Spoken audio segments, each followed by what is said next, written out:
মতুয়া, নমশূদ্র এবং উদ্বাস্তুদের নাগরিকত্বের জন্য সিএএতে আবেদন করার আহ্বান জানালেন বিজেপি রাজ্য সভাপতি সাংসদ শ্রমিক ভট্টাচার্য।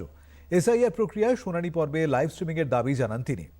মতুয়াদের দীর্ঘদিনের দাবি, নমশূদ্রদের দাবি, সমস্ত উদ্বাস্তু সংগঠনের যে দাবি, নাগরিকত্বের দাবি, সেই সিএএ দিয়ে দাবি পূরণ করা হয়েছে। আমরা সমস্ত মানুষের কাছে আবেদন জানাচ্ছি, যার কিন্তু সময় নেই, সিএর ফর্ম ফিল আপ করুন। যারা দুহাত তুলে নাচছেন যে সিএ এসআইআর দিয়ে কেউ কিছু করতে পারবে না, মাত্র 60 লক্ষ লোকের নাম বাদ গেছে, সংখ্যাটা বড় বিষয় নয়।